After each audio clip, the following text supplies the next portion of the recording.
Department of International Relations from the Vice Rectory of Public Engagement and Outreach, kicks off the cycle of webinars, Microstructural and Multiscale Analysis in Computational Mechanics. And it's pleased to have you all here today. We're very happy. This cycle is a reflection of our aim to keep integrating the international, intercultural, and global dimension to the teaching, learning practice, research, and service, and to continue boosting the comprehensive process of internationalization within the Faculty of Engineering, creating spaces to share knowledge and talk about topics that are currently relevant and that represent challenges for society. It is important to mention that today's sessions and the following webinars are the result of the collaboration and strong alliance between the Department of Mechanical Engineering at Universidad de Santiago and several partners from different institutions in the world. I want to personally thank the participation of our speakers, Dr. Karin Saavedra, Director of the Master Program in Mechanical Engineering and Assistant Professor at the Faculty of Engineering at Universidad, Talca, Dr. Madra, Assistant Professor at the Department of Pathology of College of Medicine at the Pennsylvania State University, Penn State, and our moderator, Dr. Marcela Gruchaga, faculty member of the Department of Mechanical Engineering at Universidad de Santiago de Chile, and our key person behind the whole organization of this cycle. So thank you, Marcela, for all the things that you've done to get to this point. Now, I want to hand it over to Anouk Vanderberg, Director of International Relations at USACH. She also wants to say a couple of words. Hey, Anouk, good morning. Hi, very good morning, Renee. Thank you very much. Very warm welcome to everyone joining today, and a very specific warm welcome to our presentators of today, as you've already presented them very briefly. I just want to add that at an institutional level, the University of Santiago de Chile is very much interested in supporting our academic faculty and researchers in supporting their networks at a national level, at an international level, and specifically taking into consideration the current situation that we're living in a virtual world that has transformed for quite a while right now, which means that it's even more important to maintain our research networks, to keep collaborating internationally and nationally within the sphere of the large geography that we have in Chile as well. So I very much want to appreciate the efforts of Dra. Gruchaga and her colleagues at a national and international level to support these kind of activities in which we can strengthen collaborations in the research field, but also link it and open it up to other students, to other interested professors and professionals in the field in order to keep spreading the word about the importance of engineering. And I'm also very pleased to see that we have a very big representation of women today in engineering, which I think is also very important to show that we have a role model to show towards future students in this field, which I hope can be make it more enthusiastic for other women to enroll in these kind of programs and see what are the opportunities for the future labor market, what is research fields you can work in, and how can mechanical engineering be applied into real life situations that can solve very important problems in Chile and in the rest of the world. So thank you very much from my side, and I really hope that this series of webinars can support all of these objectives that we've mentioned before. And I want to appreciate as well the Faculty of Engineering for this organization and the network that we're constructing together. So thank you very much, and I hope you enjoy the session of today. Good luck. Thank you very much, Anouk and Renee. I really thanks all the collaboration, all the work you made to do this possible, and also thanks the audience. Thank you very much to be there.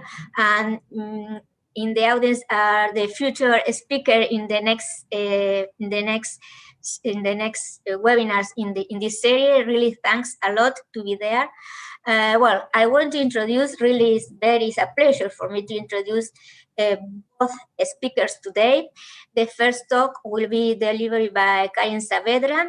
She is a very active member of the Chilean Society for Computational Mechanics, well recognized at an international level, and she's really making an excellent career in computational mechanical fields.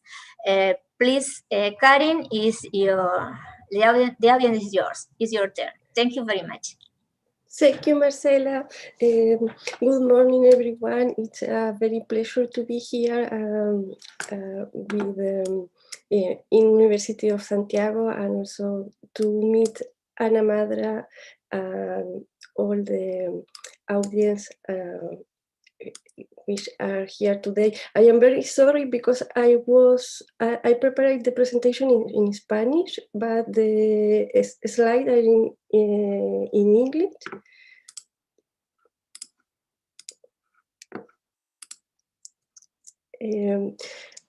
Today voy a hablar sobre la predicción del daño en materiales compuestos usando estrategias multiescala y que a través de la experiencia y el trabajo conjunto con un equipo de investigadores de la Universidad de Santiago también y colaboradores internacionales en Francia y estudiantes de posgrado en la Universidad de Talca, hemos trabajado el aspecto multiescala a través de dos ópticas, y que son las que quiero presentar hoy día. Me he interesado, o nos hemos interesado en el estudio de los materiales compuestos que están, en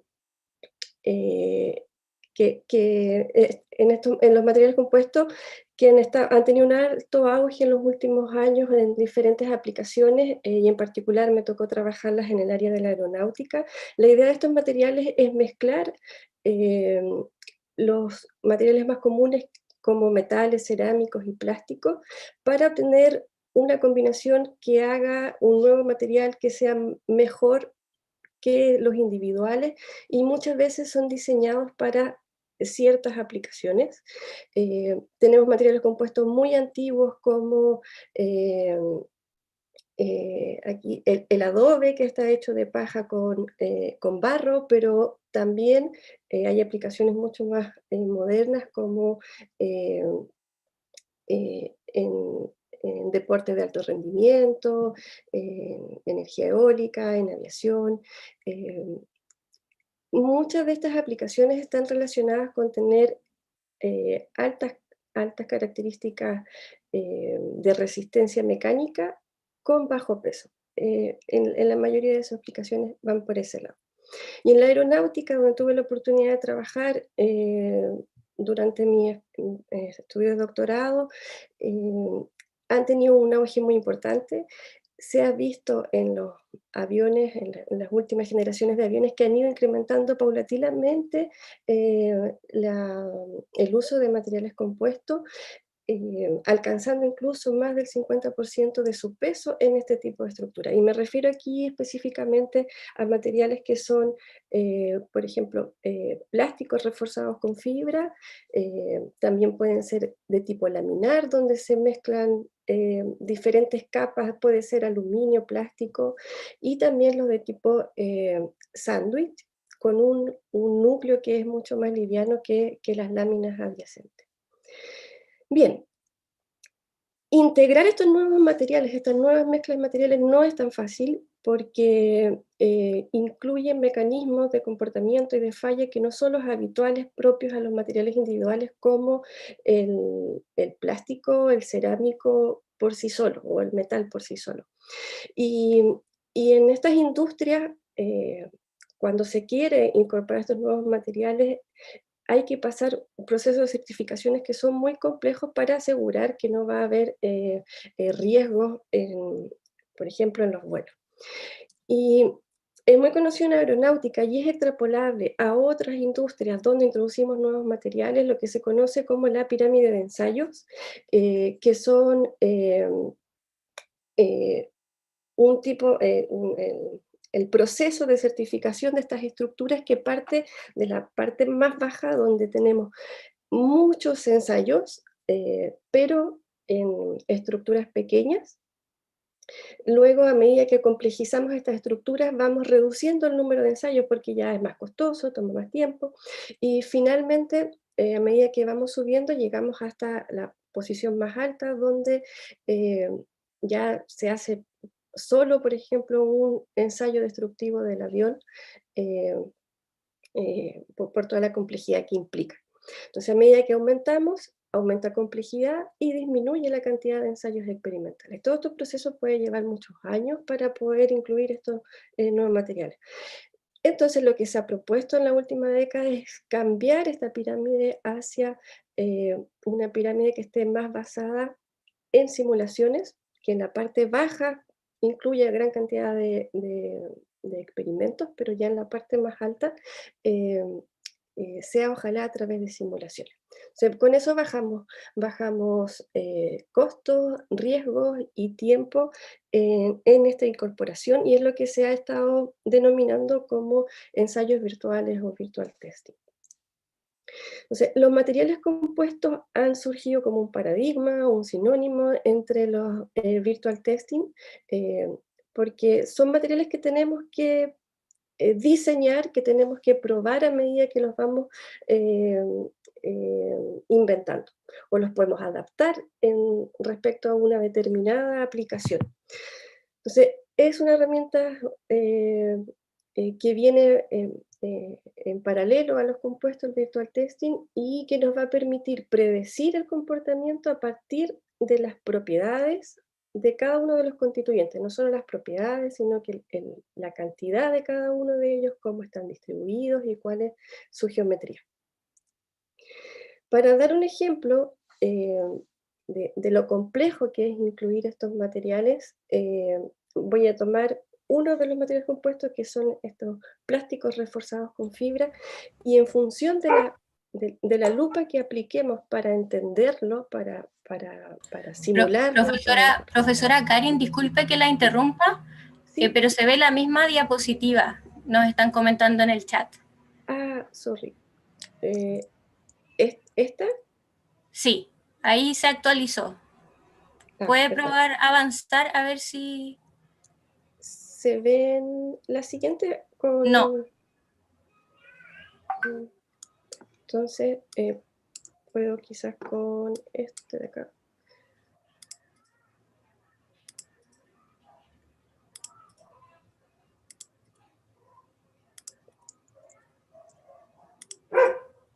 Quizás si lo dejo así, ¿se ve bien? Sí, probemos así. Parece que no avanza cuando tengo... Ahí no avanza, ¿cierto? No, no avanza. No. Ok, lo dejo así. Entonces acá tenemos, en función de la lupa que observemos el material, podemos reconocer diferentes tipos de comportamiento que no los podemos aislar. Si miramos en la microescala al nivel de la fibra, de la resina, vamos a tener el comportamiento de esos constituyentes, su geometría, su forma, cómo se disponen en el espacio, pero también vamos a tener asociado mecanismos de falla a esa escala, que puede ser que se despegue la fibra de la resina, o que se estire, o se comprima esta fibra. Luego, si miramos un poquito más arriba, al nivel de una lámina, ya cuando están estos dos juntos, también pueden aparecer tipos de fallas como grietas que atraviesan una lámina, que separan dos láminas, que se rompe una fibra y se rompe por completo el comportamiento de esa lámina.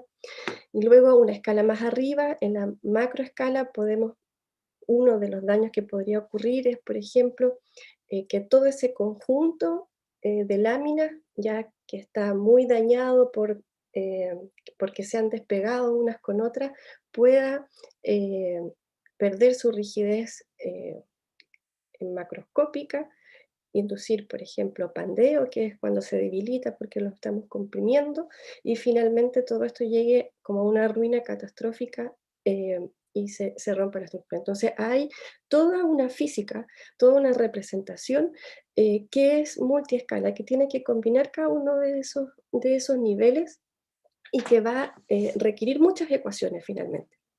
Y es a lo que entonces yo le he llamado la primera aproximación multiescala, que es referente al modelo propiamente tal, que por todos los avances que hemos tenido en poder hacer muchos experimentos, observarlo, hemos podido ir enriqueciendo estos modelos. Hemos podido también ir agregándole más detalle a todos estos modelos, pero esto al mismo tiempo genera un costo adicional porque son ecuaciones más complejas, son ecuaciones que al resolverlas son con muchos grados de libertad, son muy grandes, con comportamientos no lineales, porque se rompe, porque cambia su geometría. Entonces, si queremos resolver estas ecuaciones en un solo computador, es imposible. Entonces, ahí está la segunda visión multiescala, que es la del solver, que es la de cómo resolvemos esta ecuación, y mucho de la multiescala del modelo podemos llevarlo a la multiescala de la solución computacional. Y es lo que hemos estado trabajando en estos últimos años. ¿Por qué nos interesa ocupar el cálculo paralelo? Bueno, porque el problema se hace grande y porque también tenemos disponibles los supercomputadores en estas últimas décadas. Normalmente con un computador único, nosotros ingresamos el problema y luego esa ecuación la vamos a resolver a través de un algoritmo. El algoritmo tiene una secuencia de pasos a implementar para encontrar una solución aproximada. Eso lo desarrollamos en el procesador, en el computador, y obtenemos la solución. La idea del cálculo paralelo es tomar ese mismo problema, dividirlo en problemas más pequeños, enviar cada uno de esos problemas independientes a un procesador distinto, y luego, como cada uno de estos pedacitos corresponde a un problema físico que no es aislado, tenemos que hacer iteraciones entre cada uno de los procesadores para poder converger a una solución. Entonces, viendo estas dos ópticas multiescalas para resolver problemas de daño de materiales compuestos, la comunidad científica en general tiene tres aspectos, o se ha preocupado de trabajar en tres aspectos. Uno es la confianza que debemos tener en los modelos, es decir, esas ecuaciones que escribimos realmente representan la realidad. La segunda es la eficiencia, es decir, podemos resolver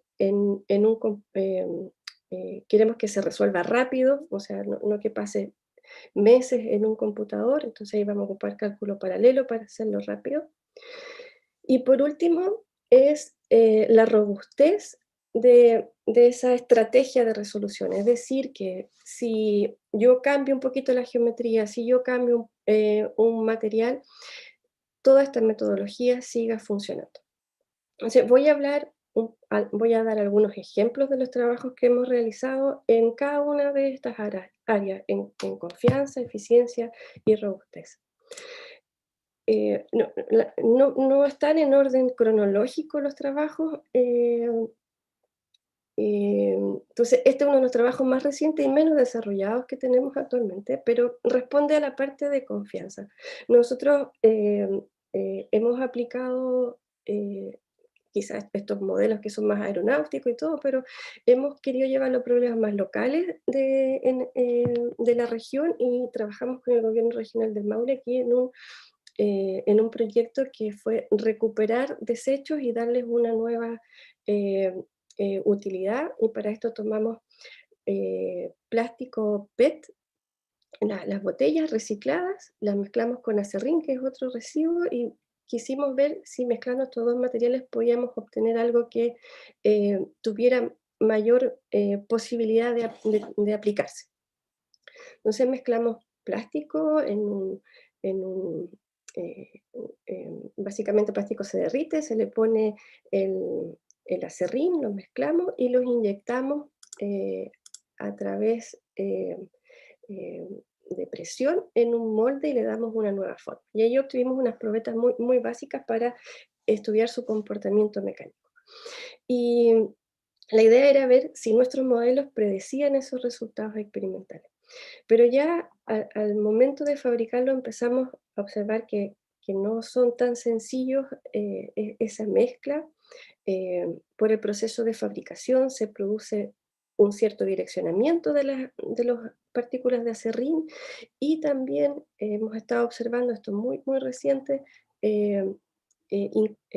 defectos al interior de estas probetas que complejizan poder predecir su comportamiento.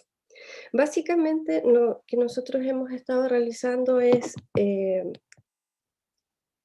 en paralelo a esta parte experimental, son simulaciones donde nosotros le entregamos al computador las características del acerrín y del PET, y queremos que el computador nos diga cómo se comporta esa mezcla. Y hacemos los virtual testing, que consisten en tomar un cubo pequeño, pero lo suficientemente representativo de esa mezcla. Entonces, representamos las fibras, cada uno de los puntitos, más la resina, que es la que mantiene unidas las fibras, y las vamos a someter a ensayos mecánicos en todas las direcciones posibles, y vamos a comparar ese resultado de todas esas ensayos individuales en las diferentes direcciones, con lo que nos entrega los experimentos. Y ahí una de las propiedades, de las primeras propiedades mecánicas que uno se interesa, es el módulo de elasticidad, que es todavía cuando no hay daño, pero uno quiere ver cuál es la relación entre la fuerza que se aplica y las deformaciones que se producen. Y logramos una buena aproximación entre la simulación y el experimento. No obstante, fue muy importante incluir la dirección que tomaban las partículas durante el proceso de fabricación, en esa inyección en el molde. Y cuando ahora hemos querido comparar las propiedades más en daño, en ruptura, no estamos teniendo una buena predicción, porque por el momento no estábamos considerando estas inclusiones de aire dentro de las probetas, que son zonas propensas a producir rupturas. Entonces, ese es uno de los trabajos más actuales que estamos haciendo. Dentro de otro ejemplo, dentro de lo que es generar confianza en los modelos y poder bien ingresarle las variables a las simulaciones, trabajamos en identificar cómo se propagan las fisuras o pequeños defectos dentro de un laminado de material compuesto. Entonces, aquí simulamos en el computador un ensayo muy básico, que consiste en una prefisura. Me gustaría escribir, pero... en una prefisura que uno la va abriendo para que se propague. Y ahí en el modelo que hay que incluir en la simulación se llaman modelos de interfaces cohesivas, que son leyes que uno tiene que de alguna forma adaptar, identificar al material que se está estudiando. Realizamos hace muy poco una propuesta que facilite esa identificación de cada uno de los parámetros de estas leyes a través de una serie de ensayos virtuales, donde nosotros vamos estudiando los parámetros de esta ley. Otro ejemplo, una vez ya introducido, por ejemplo, conociendo bien cómo se propaga la fisura dentro de un material, y llevándolo ya a una escala un poquito más grande, es un trabajo que realizamos con profesores de la Universidad de Santiago, Saavedra y Juan Carlos Pina, del Departamento de Obras Civiles, y aquí trabajamos en otra aplicación un poco también más nacional, que es con laminados de madera, que están muy de moda en el último tiempo, porque se están fabricando edificios en altura cada vez más altos, Y aquí la madera también, si uno la mira a diferentes escalas, es un material compuesto. El equipo de la Universidad de Santiago, ellos hicieron todo el estudio de homogenización, esos ensayos multidireccionales de cada una de la celulosa y de la resina donde está contenida. Y luego, desde el equipo de la Universidad de Talca, nosotros introdujimos este comportamiento de fisuras. Y fuimos, en conjunto, fuimos capaces de reproducir, ingresando estas leyes cohesivas que mostraba anteriormente, cómo se propagan las fisuras al interior de este laminado. Tuvimos muy buena correspondencia con los ensayos experimentales también. Hemos seguido trabajando en esa línea, ahora con paneles un poco más grandes, introduciendo otros tipos de daño, ya no solo como en la lámina central, sino que también por aquí abajo hemos incluido pandeo, y hemos tenido buenos resultados. No obstante, esto que parece como sencillo o todavía son simulaciones no de grandes estructuras, incluir toda la física, todo ese detalle, es súper costoso computacionalmente. Estas simulaciones pueden tardar 1 o 2 días, y hemos ido tratando de optimizarlas, de hacerlas más eficientes, que era el segundo tópico de mi presentación, a través del cálculo en paralelo. Entonces, nosotros también hemos estado trabajando en desarrollar o mejorar algoritmos que permitan tomar estas estructuras, hacerlas más pequeñas y enviarlas a diferentes computadores. Entonces, ahora tomamos la estructura y la hacemos más pequeña, vamos como en el otro orden, y enviamos cada uno de estos pedazos a un computador. Esto se llama método de composición de dominio,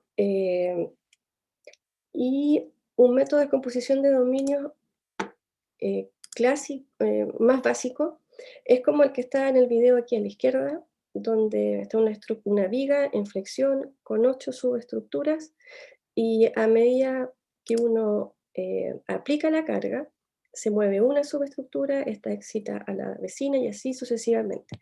Lo que no es tan bueno, porque si tenemos muchas subestructuras, esto se demora mucho tiempo en pasarse la información en una a otra. Entonces, estos algoritmos que se llaman como monoescala, la comunidad científica y nuestro equipo ha estado también mejorándolos para que puedan transferir información de forma más eficiente, agregando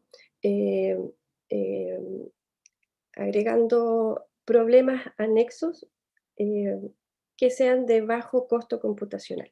Y esos problemas anexos intentan incluir la información que se propaga más rápido dentro de la estructura. Y es lo que hemos llamado las versiones multiescala de estos algoritmos, donde le ingresamos un problema adicional, pero en la macroescala, que transfiere esta información.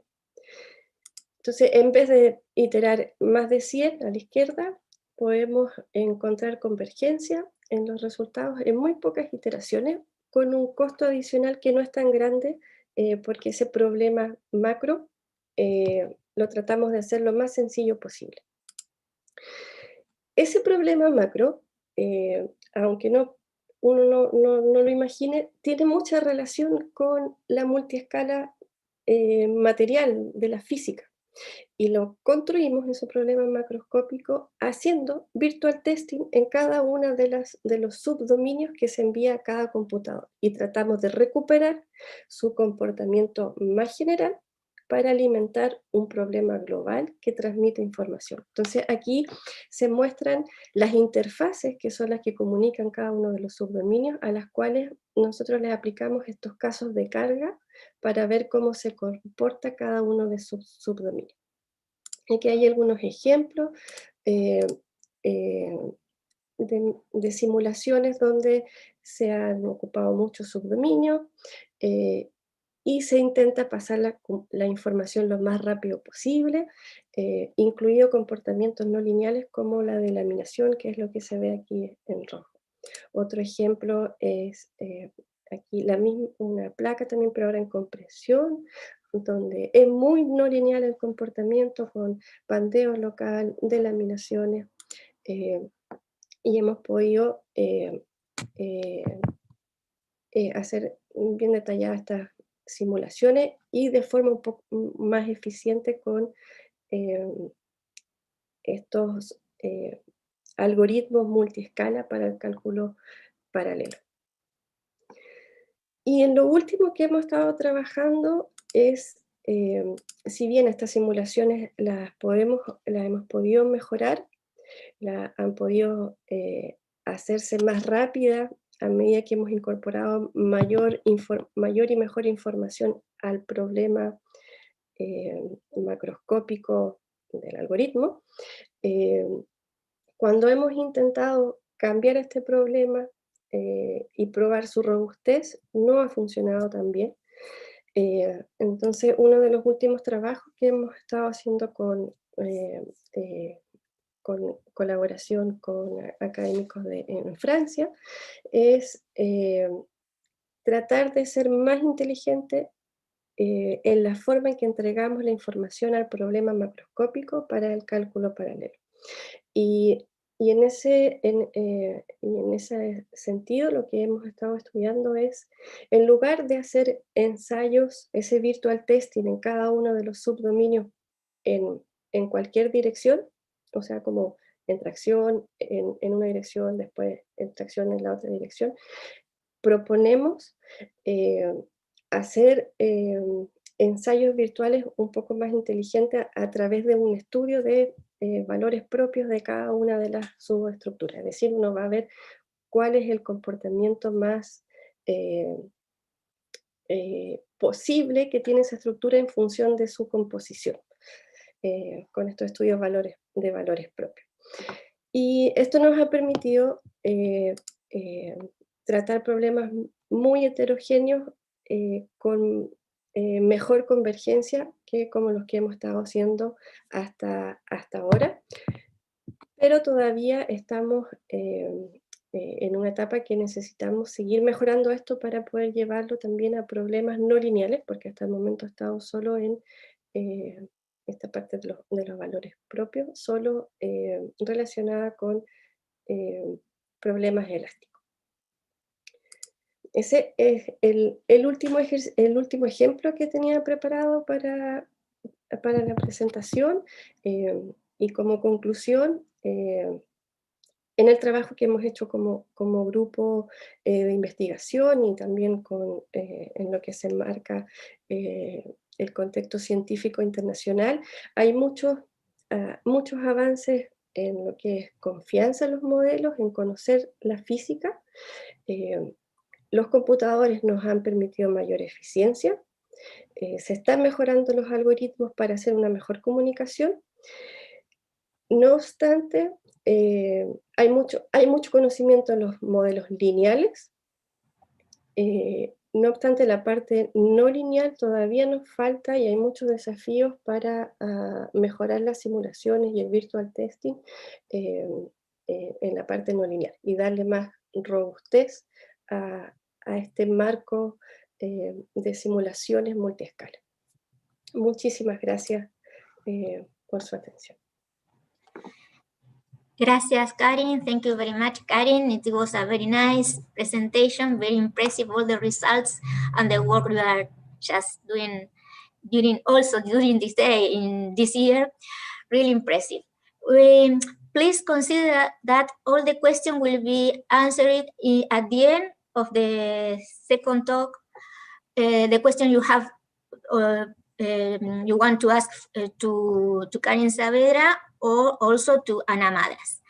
Thank you very much, Karin. And well, I will introduce our next speaker, Ana. Are you ready there? Okay, let me see. Really? Yes, I am. Perfect, Anna. Really, really, it's very nice to have also Anna Madra with us. I met Anna many years ago working in Compiègne University with Professor Pietro Braikov. And that moment she was also working in the lab and doing computational analysis. Well, it's really nice that she's here with us. Thank you very much for joining us. And well, the audience is yours now. It's your time. Thank you. Bueno, okay.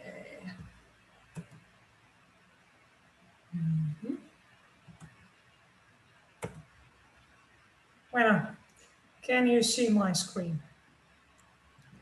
Yes. Great. All right, buenos días a todas y todos, y muchas gracias, profesora Cuchaga, por invitarme. And that's about as much Spanish as I can do today. So I'm really sorry, but this talk was technical, and pardon my English. Let's begin. So, as you probably noticed, I'm from College of Medicine right now, but today I'm going to talk about data-driven modeling of experimental microstructures, and I'm going to show you some of the work that I've been doing over the years, starting with Desserts Recherche Laboratoire Roberval, and then a couple of other projects with US Naval Research Laboratory, MIT, and US Army Corps of Engineers, and how all of this work has led to an application in biomedical sciences that I'm doing right now as assistant professor at the Department of Pathology. So let's begin. And the main question that everybody in modeling asks is, what influences a behavior of material? Because we want to know what variables do we need to understand and use to do the simulation. So in the case of this BMW made from composites fiber, from carbon fibers and a polymer, there are a lot of things to consider. And first of all, we need to consider what kind of ingredients do we have in our model? What kind of phases are we dealing with? Is it a carbon fiber? Is it if it is a carbon fiber, how was it manufactured? Was it with a precursor of PAN, polyacryl nitrile, or maybe it was made from pitch? Was it graphitized? Was it processed at a higher temperature to provide higher performance? Is the sizing still on the fiber, or has it been burned off? And even though this is a very small detail, it will change completely the relationship and the adhesion to the resin.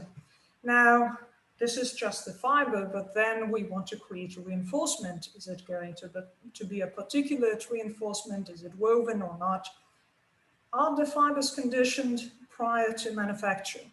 And that's just for the carbon fiber. Now, what about the polymer that we're going to put this carbon fiber in? Is it a thermoset? Is it a thermoplastic? What is the age of the polymer we're using? What is the season it was manufacturing? There are so many things that we need to take into account just to figure out what's in the material. And then the next step is, as it usually is with composites, we also need to understand what is the manufacturing process, because we're going to manufacture the part at the same time as we're manufacturing the material, as we're creating the microstructure. And this is an example of some of the parameters that come into the design of a resin transfer molding process, which is probably one of the most popular to manufacture high-performance composites for aerospace and automotive applications. Some of these parameters are set by design, some we can optimize. We need to take some of them, or all of them, into account when we're doing the simulation. And if it wasn't enough, it's not just the properties of the individual phases of the ingredients in material, it's not just the parameters of the process, but also the conditions of use. So, if we think about all of this, we may fall into some sort of despair because there's so much we need to know about just to create a part. But that card that I showed you is driving in the streets. So it's not impossible. There is a way to go around this overload of information. And in engineering and in science, this is called model order reduction. And an excellent example of it is Young's modulus, because this is one way of reducing the entire stress-strain diagram into just one important information, the Young's modulus. And it's great because we can do a pen and paper calculation of a beam or a column of a macro scale part, and it's going to give us an indication what's going on. Or we can use it and understand what's going on at a micro scale. We can even decide to use it in finite element method simulations, and it's going to work. So there is a way of reducing a ton of information, because this is what it is. A tensile curve provides us with a lot of information, not just the Young's modulus, but this is the key information that we need to proceed with understanding the behavior of material. So is Young's modulus enough? Well, there are some limitations to it because it's not scale invariant. It will be completely different for the fiber filaments at a microscale, and it will be completely different for the entire textile. But still, there is a way of extracting information. And there's also another important thing here with the length scales of behavior. The Young's modulus identified at this level, when we compound it, when we start looking at the big ensemble of the material, will influence what's going on at the macro scale. And the other way around. If we put a load on the macro scale textile, we will see differences, we will see changes at what's going on at the micro scale. And today I would like to talk about how we can look at what's going on at the micro scale and extract information about the material to help us understand, help us predict what's going to happen at the macro scale. And the tool I have been using for the past 10 years to do that on different materials is X-ray microtomography, which is an excellent source of non-destructive information, both static and dynamic, about the behavior of different types of microstructures. And it is excellent because it's non-destructive and it's becoming more and more popular and helps you to look at a material at a very high resolution, down to a couple of microns or even sub-micron in my current lab. But there's also another problem with it, and Professor Saavedra addressed it in her presentation. Models can tend to be intractable, and it's not very easy to deal with something that has billions of degrees of freedom. In case of micro-CT, here you're looking at one slice of an ultra high performance concrete. This model, unprocessed, has 27 billion degrees of freedom. That's enormous. We can try to downsample it very coarsely, but we're still ending up with 2.7 billion degrees of freedom. So that's not a very good strategy to reduce information. And that's why today during my talk, I'm going to talk about first, how do we process X-ray micro-CT to make analysis possible? The second part, how do you extract relevant reduced order features to understand what's going on with the microstructure and start simulation? And the third part, how do we adapt these techniques, which are so deeply entrenched in the world of computational mechanics and material science, to biomedical data? So let's come back to the principles of X-ray microtomography. What happens here is that we are using the relationship between the attenuation of X-ray energy and the chemical composition of our material. What does it mean? In practice, we take a specimen, a small one, we put it in the chamber of the micro-CT scanner, and then we shoot X-rays at it. These X-rays will have a certain energy and zero, and by passing through the material, they will lose some of it. And that loss we are capable of recording on a screen. And then we're going to rotate our specimen just a little bit and then we're going to do it again. And we will obtain this way another projection. And we will do it, we will continue doing it until we rotate the entire specimen. And with this amount of data, using Beer-Lambert's law and back projection algorithm, we'll be able to find this coefficient of attenuation mu. This is what we're going to see also on individual tomograms in a micro-CT. So on the left, you can see a 2D distribution. This is one slice of a tomogram of the coefficient of attenuation. On the right, you can see an entire stack of these tomograms put together. So we have a 3D visualization of what's going on in material, and good news, we can distinguish between 3 different phases, the polymer, and the fibers in our material. This is great for qualitative appraisal of what's going on, but what if we want a little bit more than just knowing how it looks like? Well, for this, I invite you to have a look at a slightly different composite. This is short natural fibers and a polymer matrix with a lot of porosity around it. And I just told you that there are 3 phases in this composite. But if we look at the peaks, at the distribution of the coefficient of attenuation, we just see only 2. But I know there are fibers here because I can see them, and I made this composite myself. So I know they're there. Well, if I approach it manually, I can try to distinguish between different ranges of mu that correspond to these phases. And I can do a thresholding. I can use these thresholds to divide, to segment my specimen, my image, into phase-related regions.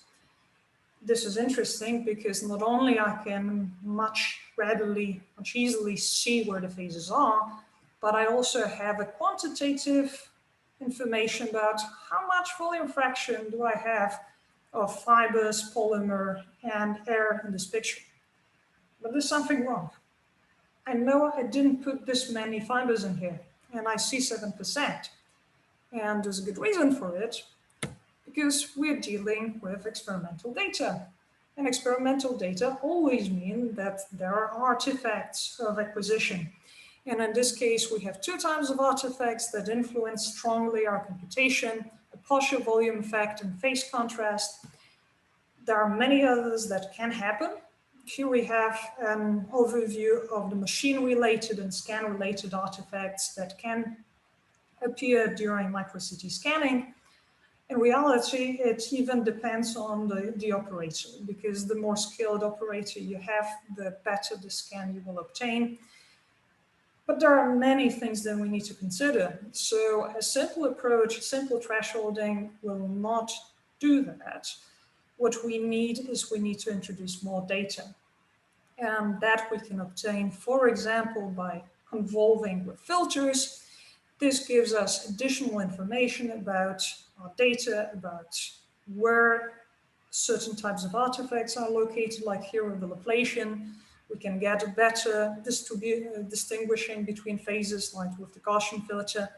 But what it all does is it creates new features that we can put in a vector of phase features, and then, for example, perform clustering using k-means or fast random forest. And that will give us much cleaner segmentation, because now we were able to understand what is garbage, what is an error, an artifact, and what is the real phase. And in results, we get corrected volume fractions as well. So this is a path that we take from raw micro-CT data to a segmented micro-CT data set.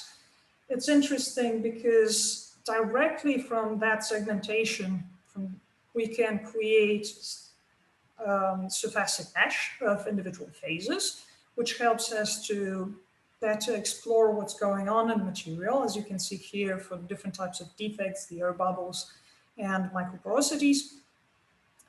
And well, this is a stochastic mesh, and we are mechanical engineers, we're computational scientists. We like to have a mesh because that makes it possible for us to do simulation. Well, still a small snag here though, because Our initial model had many billions of degrees of freedom. This one is better, but not good enough. It's still too complicated to deal with. So what do we do now? Well, the good news is that in MicroCT, we not only have information about the location of phases, we also have information about the structures. And in case of composites, we are usually interested about the mesoscale geometry of the reinforcement. In this case, what do I mean is we're not really that interested in where individual fibers are. We want to know where the group of fibers is, and that is called a toe. Now, how do we identify this fiber toe? Well, we decided to do some pretty rudimentary deep learning to identify where the cross-sections of fiber toes are. That will help us to locate the areas and the training data that we could later feed into fast random forest algorithm. Pretty sophisticated just to know where maybe our fiber toes are. But what did we do next? We took this probability of toe structure identification and we looked at it and we decided, right, this is all very interesting, but to represent the structure, we really just need this envelope. All right, so how do we get an envelope? Well, we can compute the probability of the structure of the envelope, but that's not very representative because now we're taking one probability, transforming it into another probability, and that means compounding of errors. So what did we do? We decided to sample this contour at the places where the probability of the envelope is the highest, and then overlay it on the probability of the structure. So now you can see that we have points that are taken from the contour, and each of them has a specific spread. Good. What do we do with that now? Well, in a way, this is a discrete approximation of our contour gamma with these initial points x0 and y0. And each of them has an associated spread, an error, or variance in x and y directions. Okay, so we can take these sample points and parameterize our contour gamma with a parameter t, going from 0 to 1. And we can assume that our contour can be represented by a sum of some mean function, some trend, with some local fluctuation. And if we impose arbitrarily the function of a mean and the function of the function modeling the fluctuation, or the covariance function, then what we're doing is we're posing a dual Kriging problem, which has a certain advantages because a dual Kriging problem for arbitrarily chosen mean functions, one of those listed here and some of the covariance models, has a very nice property because we don't need to solve it over and over again for every point in the microstructure, so for every data set. We can do one matrix inversion per data set to have a solution. So that's great.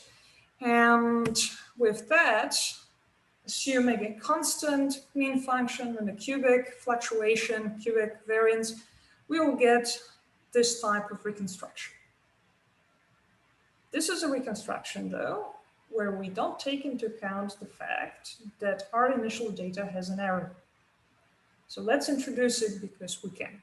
And we do that by adding the nugget effect, sigma squared, and we can modulate how this nugget effect, how the initial variance in data will influence our reconstruction by changing parameter alpha.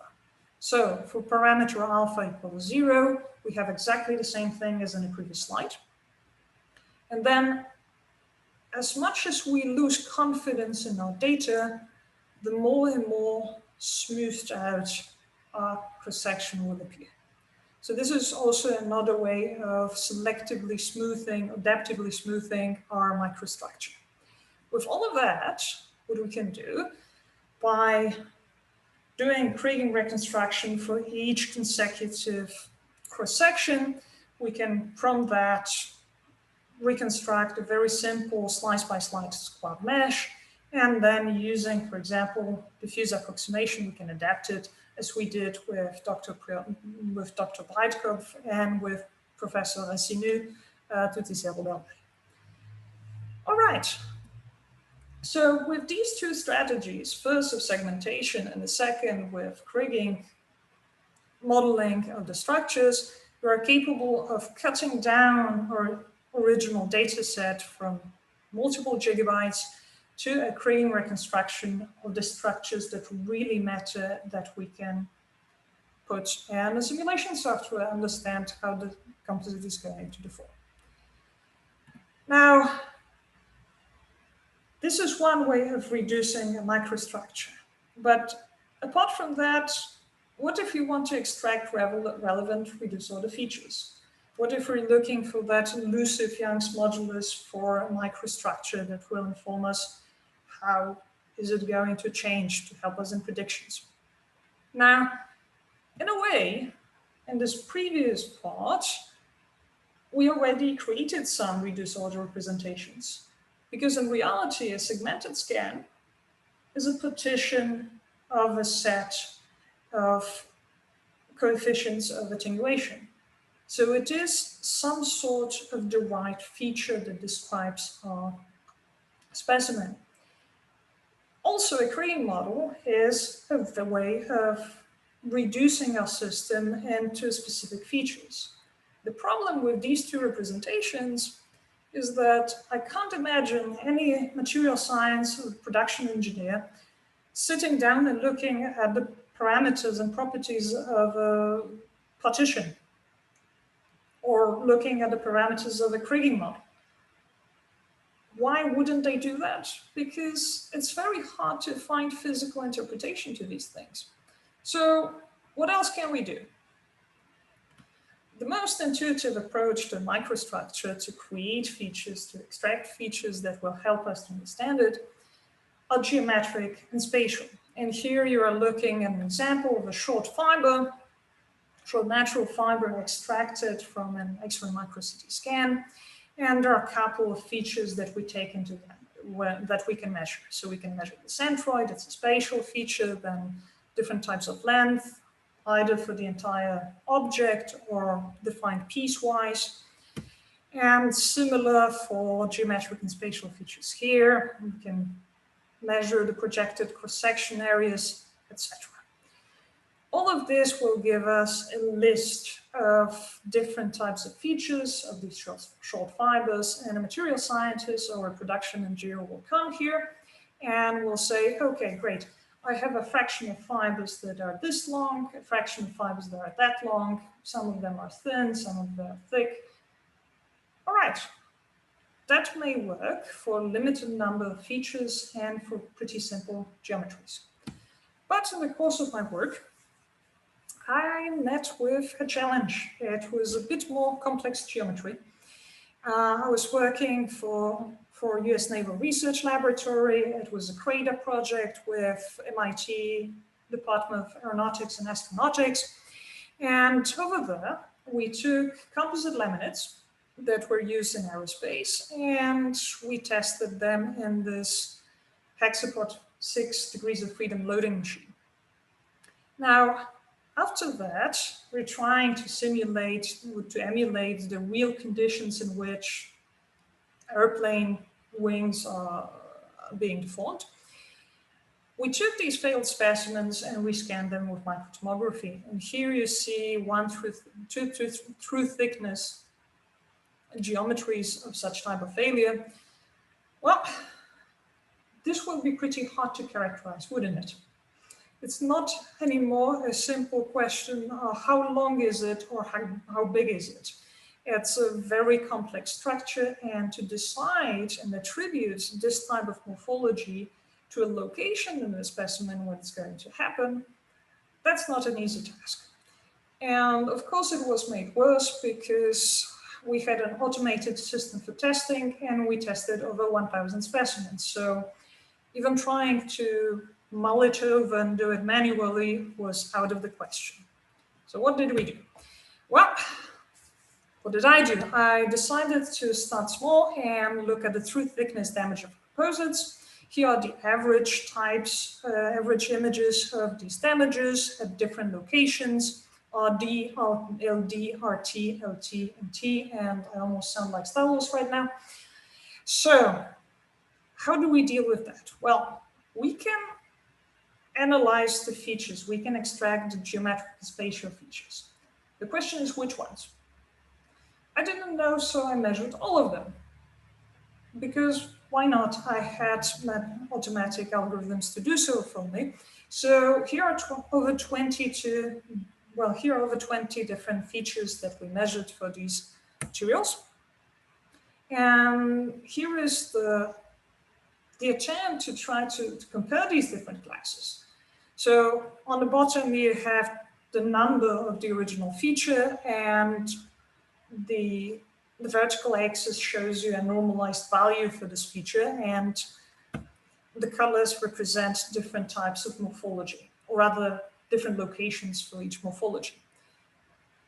Looking at this, we can't conclude anything because it's impossible to say that one damage is distinctly different from another.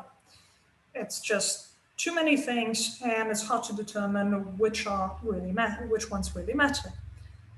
A traditional approach here is to look at the heat map, the correlation matrix of the features, and decide, well, some of them are strongly correlated, let's remove them from the system so we can look at it more clearly. But here the correlation is very low. It's very hard to determine which ones really matter. Some of them seem repetitive, but not enough. How do we deal with this problem? Well, almost every time that we look at a data set, here we have an arbitrary distribution of points and 2 dimensions. And if we look at them in this arbitrary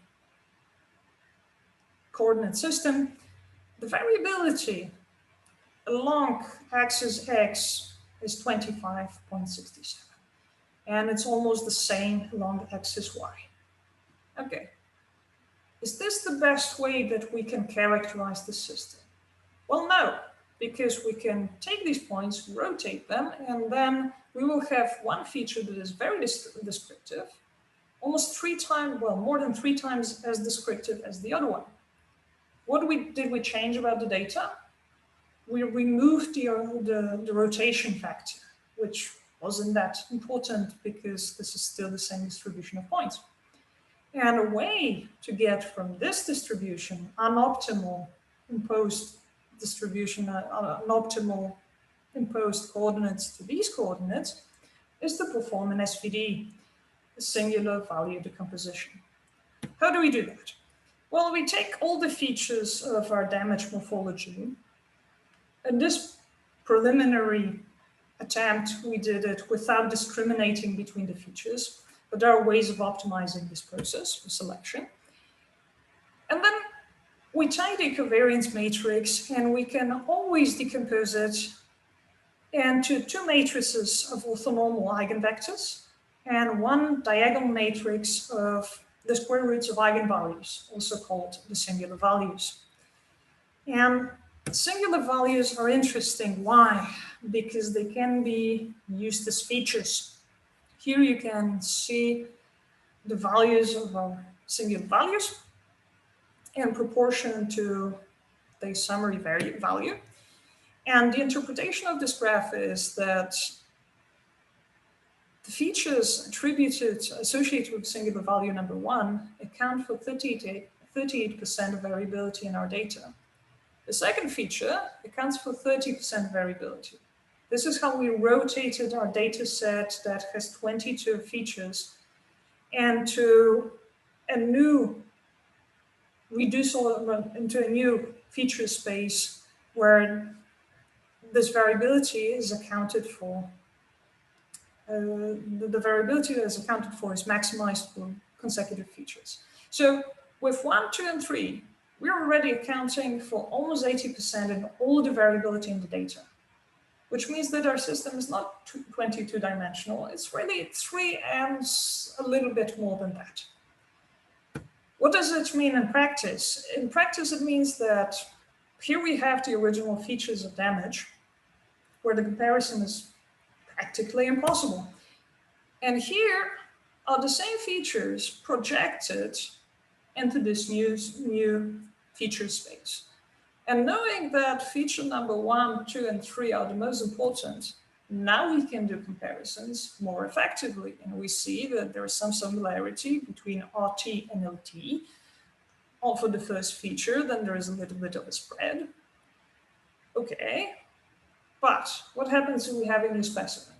We have a new geometry, we measured all the features. This is how they look like in comparison to all the other classes. Well, once again, comparison is very difficult. But if we project it into the new feature space, suddenly we can observe that there's a lot of similarity between feature 1 and 2 for this new specimen and for the class OD. And it works because this was geometry taken from that particular location. So this is an aid to classification, but it goes further than that. Because if we explore the first 3 nodes, this is a reduced feature representation now, then we see clearly that there's clustering of geometries, that they group together. And if we overlay on top of that, the location of individual damages, then it seems pretty consistent. There is a little bit of an overlap between RT and LD and OT and LD. T class is very, very distinct from that. So this is one way of dealing, yet another way of dealing with complex geometry. Now, how do we adapt these techniques to biomedical data? Well, first we tested on many other man-made materials and start slow and build up the complexity. We started with ultra-high performance concrete. This is a collaboration with US Army Corps of Engineers, Drs. Hurd and Sherban from the Engineering Research Development Center in Vicksburg, Mississippi. Then right now we applied it to a very different type of concrete that was manufactured on board of the International Space Station. This is a project with Professor Wedlinska at Penn State Civil and Environmental Engineering and with NASA. Then what else did we look at? We looked at alumina epoxy composites for dental applications, and we tried to transform these 3D reconstructions into mesh-free models.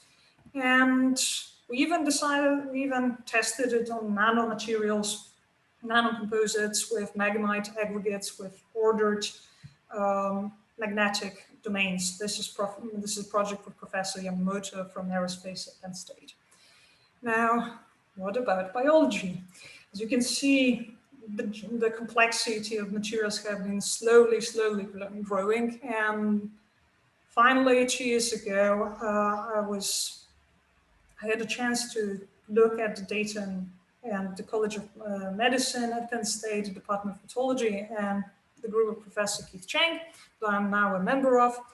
And they were looking, they are credited with the first ever histotomography at the cellular level of the entire organism. So on the left, you can see a histology, and on the right, a cell resolution of X-ray micro-CT. Histology is 2-dimensional because it's really a bit of cells that are squished between 2 glass slides and then imaged with an optical microscope. On the right, you can see a real 3D reconstruction. So we started with low-res data a year ago. This is as much as I could do with low resolution. But I was delighted when I got invited to join Professor Keith Chang's team. And then I saw the real deal. And here I invite you to have a look at the inside of a fish. So this is a mature specimen imaged with micro-CT. And now we're going through the plates of the gills and we're going to see the individual gills of the fish. So it takes oxygen from the water using that. So You can see there is a little bit of roughness on top of the structure here. This is not an error of segmentation. These individual bumps represent the individual nuclei. So this is the resolution of our model.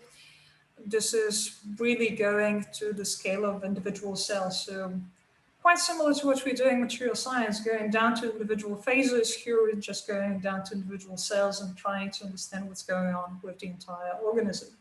And now, to conclude, we had to start somehow with the analysis of this geometry. And the best was to start a bit slow. So we started with reconstruction of blood cells with erythrocytes. This is segmentation provided by our PhD student, Karin in the lab. And this is a 3D reconstruction from a segmentation, which also means that we have a mesh that we can use directly in finite element modeling. But we also can extract geometric and spatial features. So of course I did that. And that provided us with an opportunity to compare these features to try to determine if there are some odd types of classes, some anomalies in the blood cells. And of course, since there was a lot of stress spread in the features in our data, we decided to use the SVD for preliminary analysis of this data set. And well, since I'm at the end of time, I'm not going to show you and explore this geometry, but please trust me that this one and this one and this one are really outliers of this data set in 3D. And they correspond to these three particular cells. Now, this may not seem like much, especially since this one is a narrow segmentation because those are two cells glued together. Same here, and this one is a cutoff. But I need to provide you here with a little context. So in hospitals, one of the most popular tests that's being done is a blood smear, where we're looking at the glass slide, we put some cells, we squish them, we look at them, and we try to measure and determine which were anomalous, which are normal.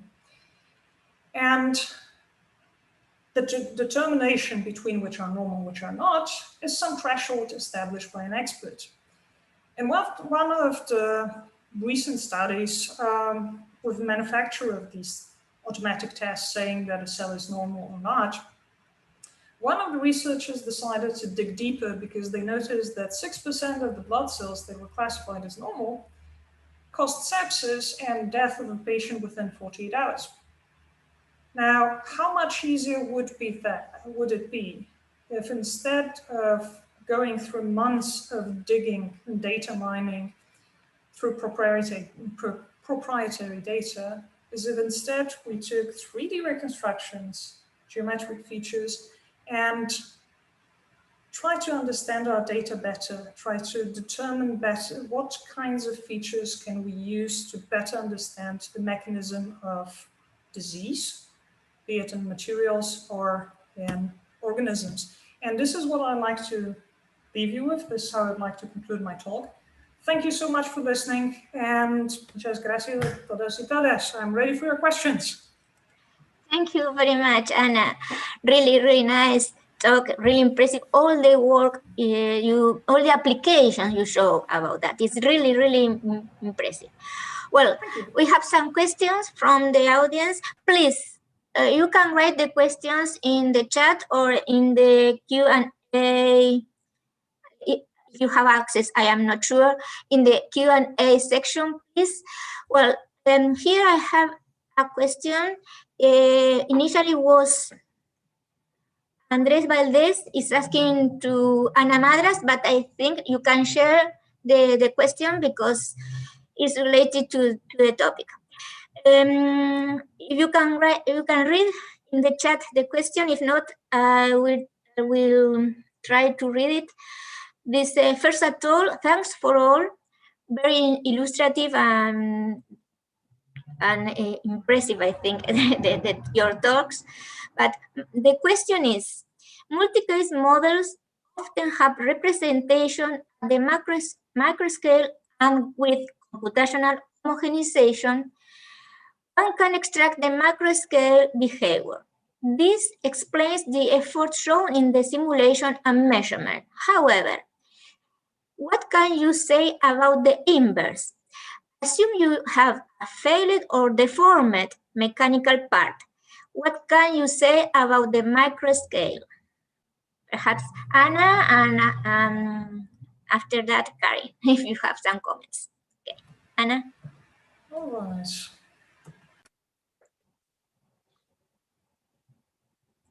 Okay, now you can hear me. Right, so thank you. I risk saying this is a very good question, because it is. In material science, I wouldn't approach it all that much, because we try to start small and then understand the big aspects. In medicine, on the other hand, we're at the very beginning of understanding diseases at a cellular level. So we're really trying to do what you're talking here about. We try to invert the process, because we look at a diseased organism, we look at what happened, we look at the fact that there is a big tumor and there's somebody dying, or there's a zebrafish that is completely deformed genetically or morphologically. And then we try to trace it back to the cells. So I think the most important thing to be able to achieve this is being consistent and providing links between the microstructure and mesostructure and microstructure. So we need to be mindful of the length scales. In the end, it will boil down to which parameters are the most useful to characterize behavior. In terms of concrete, we have been very successful in understanding what's going on in it at the macro scale for thousands of years. But we still don't understand what's going on in micro scale. That never stopped anybody from building an Empire State Building. So it really depends on your intent. I would say in medicine, we have to do the inverse because we don't have any other way to do that. And engineering, it's more, what's your goal? How much do you want to optimize your material? So I hope that helps, that explains my point of view anyway.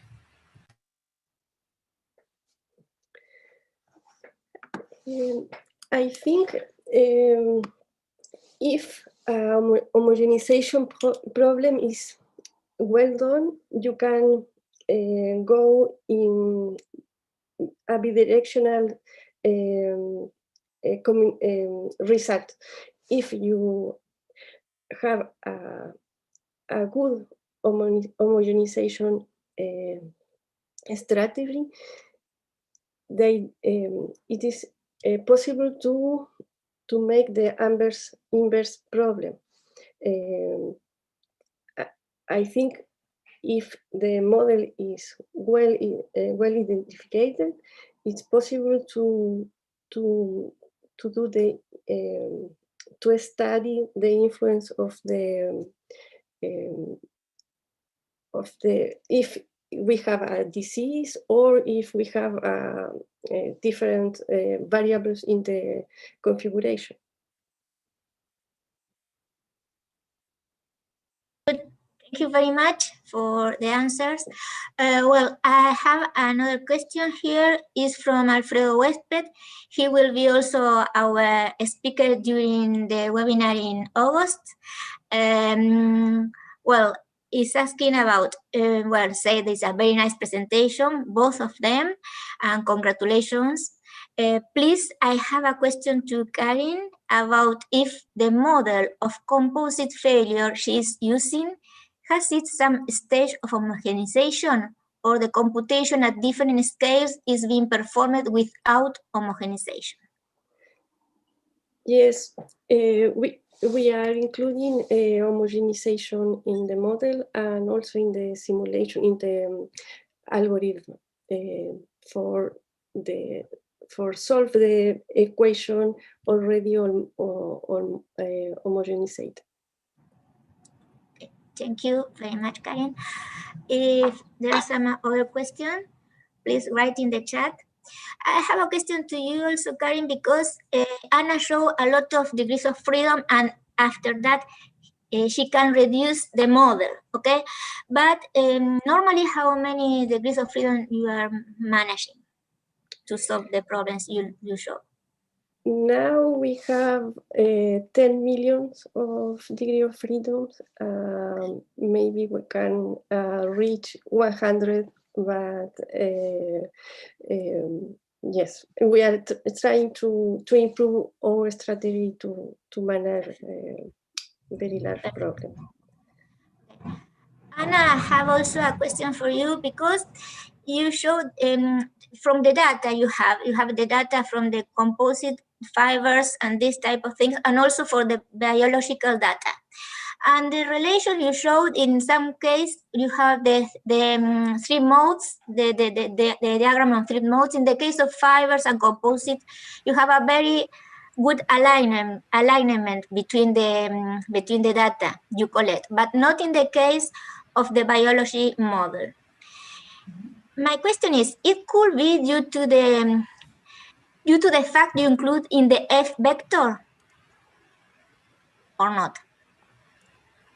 So this is a very preliminary preparation. You know, I joined the team 2 months ago.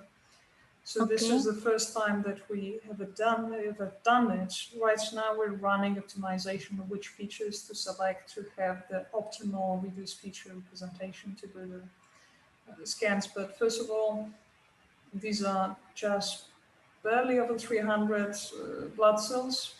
So there are a couple of things that come to place. First of all, we need to segment it right. We have manual segmentation for now, but it still will cause some of the problems. The second is we have some features that we selected to measure, but there has to be more than that, and there are better ways to select them. The third problem is doing the SVD is a good indicator of where to dig. It's not the best solution for engineers and for physicians alike. Doctors don't like looking at numbers they don't understand. So what we're really doing right now is we're preparing the grounds on how to understand the dimensionality of a problem first, and then decide, okay, maybe this feature, maybe we can combine certain features to better characterize it, to give an indication to optimize systems. So this is preliminary data just to show that you can run the exact same program. And I'm not kidding, it's exactly the same program on the data for blood, for biological data to make the first step. But of course, this is just the beginning. Perfect, thank you. Thank you very much. We have another question in the chat, and perhaps will be the last one because the time is just practically the time to finish that. But Francisco Sepúlveda, I think are you, Francisco? Los materiales son productos industriales. ¿Cómo es entonces que el estudio computacional ha permitido mejorar los procesos de medición de la calidad industrial, o cómo han ayudado a mejorar los procesos de inspección y mantención de los materiales compuestos? Gracias por la presentación, es un gran trabajo de sus equipos de investigación. Creo que Karin, tal vez has mostrado algunas aplicaciones y también algunos avances de materiales nuevos que están ensayando, así que si querés, ambas pueden contestar, pero bueno, Karin, adelante. Por supuesto, o sea, las simulaciones permiten, por una parte, diseñar, optimizar nuevos materiales, diseñarlos para una cierta aplicación en particular, y en los procesos de medición de calidad industrial será como relacionado a los procesos de fabricación. Sí.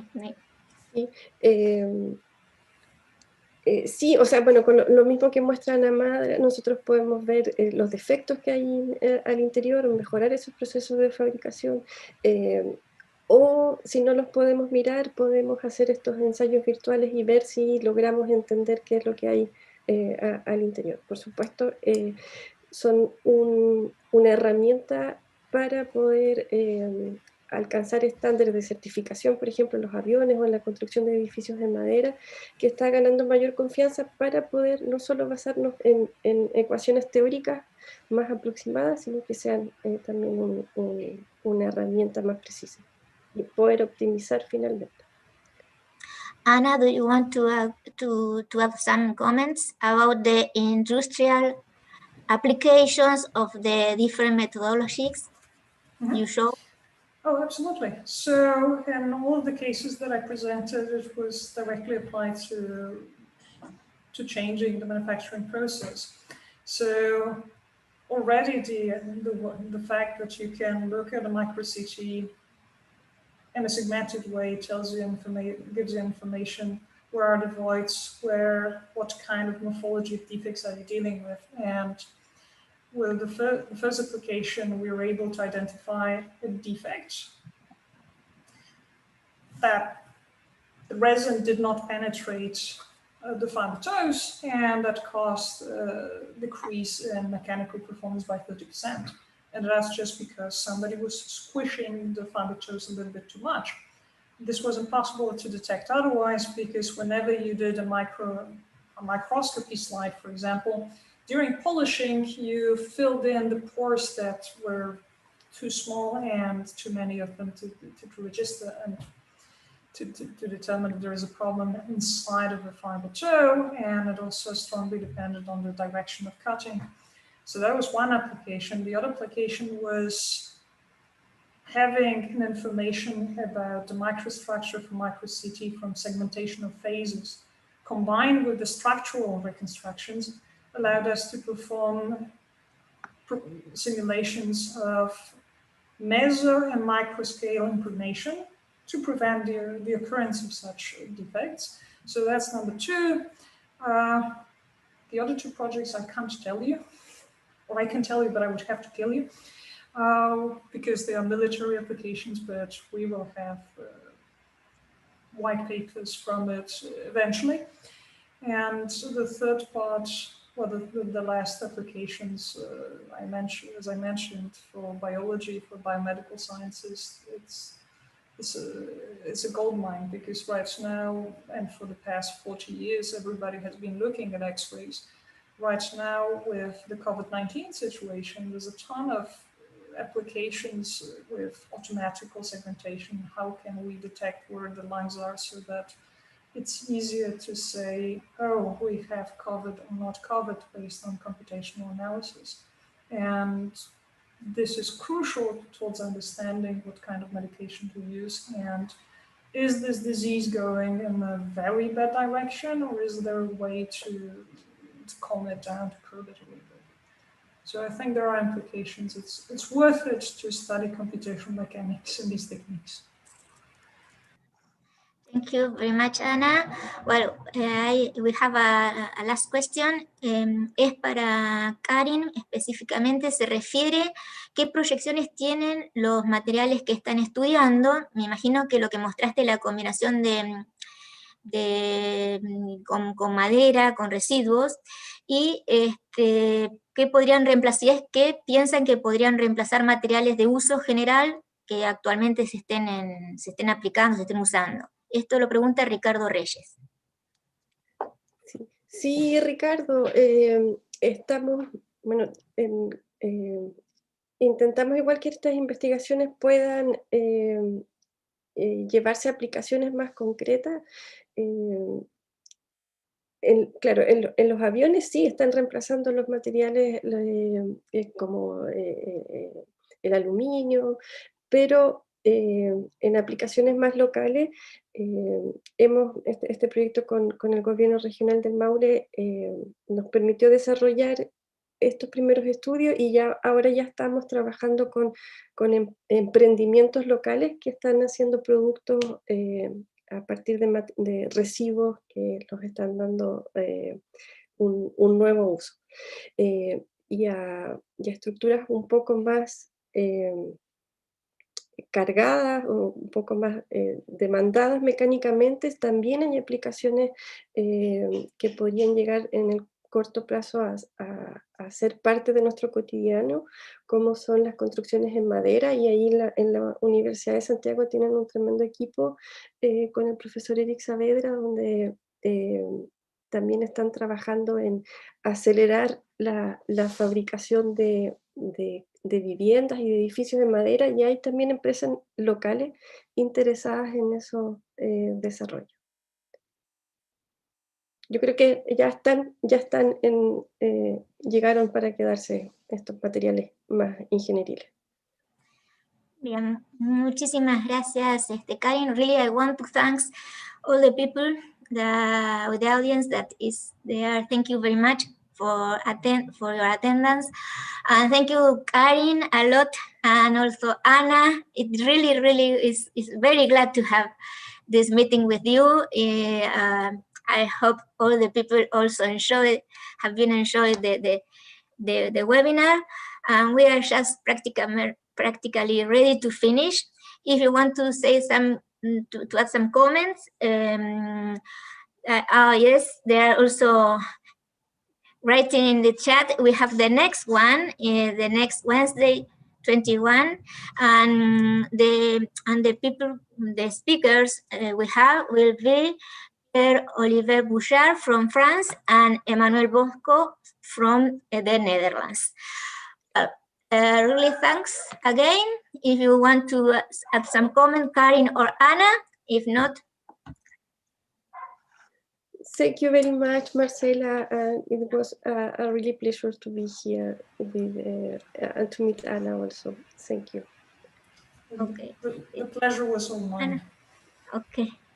Really, it's a privilege for me to have the opportunity to present speakers like you and the future also. I'm really glad also with all the university all the system and the university that able us to have this webinar. Thank you very much. Muchas gracias. Thank you all. Bye. Have a nice day. Bye. Thank you. Yes.